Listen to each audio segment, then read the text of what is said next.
Bonjour, nous aussi, on a notre émission. C'est quoi le sommaire? Le sommaire, c'est Cindy de France TV. Valentin Madoise de chez FDJ. Les masses sur le cocotte. Et les anecdotes de Dédé. Allez, place au générique.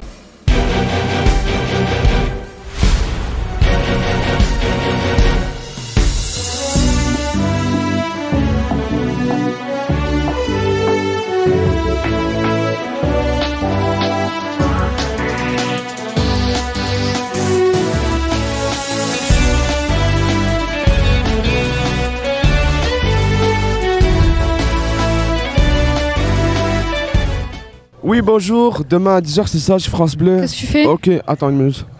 D'accord, à demain, au revoir. Mais qu'est-ce que tu veux? Bah je sais pas moi que je fais toi. Mais je suis débordé d'appels, il y a tout le monde qui veut m'interviewer. Bah t'as qu'à prendre une chargée de communication comme Cindy. Ouais, c'est une bonne idée ça. Bonjour. Bonjour. Pouvez-vous vous présenter? Alors moi je m'appelle Cindy Thibault, donc je travaille chez France Télévisions, j'ai 35 ans et ça fait à peu près 7 ans que je travaille chez France Télé. Quel est votre rôle chez France Télé? Alors mon rôle chez France Télévisions, à l'année en fait je suis assistante de la directrice de la communication chez France Télévisions et je fais des missions de relations publiques sur des grands événements tels que Roland-Garros et le Tour de France. Le Tour de France c'est une opportunité de travail et de rencontre, en fait c'est une grande famille et en fait on y travaille dans la joie et la bonne humeur et pour le coup c'est très enrichissant de travailler sur le Tour de France. Regardiez-vous le Tour de France en étant enfant? Si je suis vraiment honnête, je ne regardais pas le Tour de France quand j'étais petite. Ma grand-mère l'a beaucoup regardé et pour moi c'était une heure de sieste. Quel est votre parcours scolaire? Moi j'ai fait un bac STT et j'ai également ensuite j'ai fait un BTS Management des unités commerciales. Pardon. Comment as-tu intégré le groupe de France TV? J'ai intégré le groupe de France Télévisions via une connaissance à moi où ils cherchaient quelqu'un, un profil comme le mien et du coup j'ai postulé, j'ai été prise. Merci. Mais Ilès, qu'est-ce que t'as mangé? T'as plein de boutons sur le visage, on dirait le maillot de Madoise. Mais c'est pas bien de se moquer. Justement, on parle de Madoise, il est avec Randa en ce moment. Oh, la chance!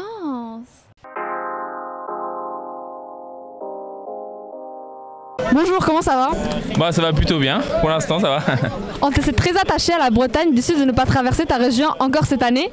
Bah non, malheureusement on est loin, mais j'espère que l'année prochaine le tour se rendra plus du côté de la Bretagne. Enfant, t'imaginais-tu faire comme ton papa, coureur pro, ou tu te voyais médecin de sport comme ta maman? Ah, je me voyais plus être coureur pro que médecin parce que j'aime bien les études mais c'est beaucoup trop long. Tu as passé une saison avec le maillot tricolore. Quel souvenir en gardes-tu? C'est une super saison, c'est vrai que j'ai pu profiter de l'attachement du public, de montrer ce maillot sur toutes les courses et c'est vrai que je passais vraiment une superbe année. J'espère le reconquérir un jour ce maillot. Actuellement, te voilà avec ce beau maillot. On connaît l'amour du public pour lui. Le ressens-tu sur la route? Oui, je me sens très encouragé. C'est vrai que c'est un maillot qui porte. Après, j'espère pouvoir gagner encore pas mal de points pour pouvoir l'avoir du côté de Nice pour la fin de ce Tour de France. Rêves-tu d'une Madoise mania sur l'ensemble de tours pour arriver en tête du classement à Nice?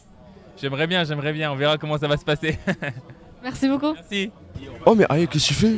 Mais j'attends la fin des montages des images du jour. Mais c'est devenu pro, mais il y a plus de non? Bah oui, qu'est-ce que je crois? Ouais, ça permettra d'aller au bout. Ouais, ça ira au bout et ça permettra de déconnecter et d'aller.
On est dans un studio de télévision belge. C'est pas un pays de fromage, la Belgique? Je pense pas, sinon on peut demander à un spécialiste. Ah oui, le meilleur spécialiste du Tour de France de fromage, c'est Dédé. C'est parti pour les anecdotes de Dédé. On sait tous que depuis 30 ans que tu es sur le tour, tu es un grand fan de fromage et ça se voit. Est-ce que tu as une anecdote sur ça? C'est quoi ce ça se voit? Oui, vous commencez super hard aujourd'hui. Eh bien d'accord. Oui, tu as raison. Je suis un grand fan de fromage. Je sais pas pourquoi, j'aime ça. Il y a des gens qui aiment les pizzas. Moi, j'aime aussi la pizza d'ailleurs. Et j'aime beaucoup les fromages. Et en France, on en a un peu partout. Donc, quel que soit l'endroit où tu t'arrêtes, tu peux trouver des fromages. Attention, le fromage, c'est un fromage fermier, au lait cru, avec du vrai lait, avec des vraies bêtes élevées dans les pâturages, pas des trucs industriels, hein, attention. Alors, les anecdotes, on pourra en avoir beaucoup parce que à chaque fois qu'on s'arrête quelque part, dans des fermes ou dans des laiteries, on peut trouver des gens vraiment très typiques. Alors, j'ai un endroit qui est très bien. C'est dans la descente du col de la Madeleine.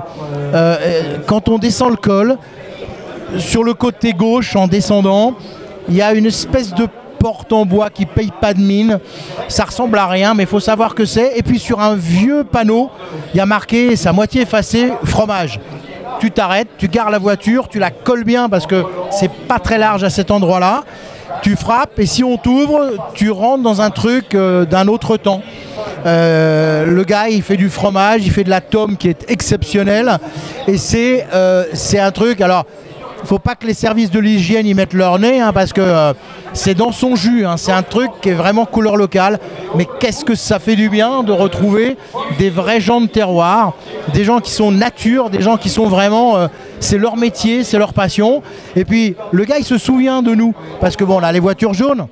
Et que ça fait plusieurs années que je m'arrête quand on passe par là et me dit « Ah bah c'est toi qui reviens prendre du fromage ». Voilà, ça c'est l'une des multiples anecdotes qu'on a. C'est à chaque fois que vous pouvez, ça c'est une curiosité qu'il faut avoir sur la route du Tour.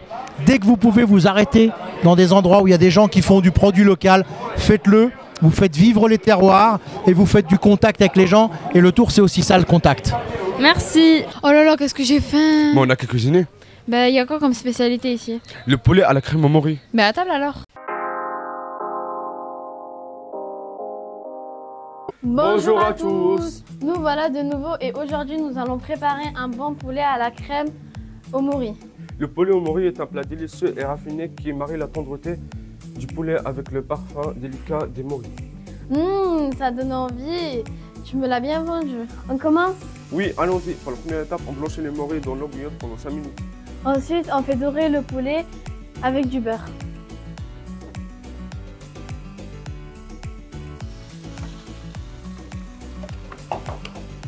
On met ensuite les oignons coupés en 4 et n'oublie pas de saler. Quand le poulet commence à se colorer, rajoutez du vin blanc pour déglacer. Tiens, n'oublie pas la farine. Ah, et tiens, n'oublie pas de mélanger aussi. On rajoute le bouillon de volaille dans l'eau bouillante et laissez le poulet mijoter 1 heure. Pendant ce temps, préparez l'accompagnement de votre choix, du riz ou des pommes de terre. Nous avons choisi les spaghettis. À mi-cuisson, on rajoute une belle mori égouttée. Pour la sauce, on sépare le blanc du jaune d'œuf. On garde que le jaune, bien sûr. Bien évidemment. À toi de jouer. Et on rajoute le jaune d'œuf dans la crème. Après 1 heure, nous avons retiré le poulet. On rajoute notre crème dans le plat.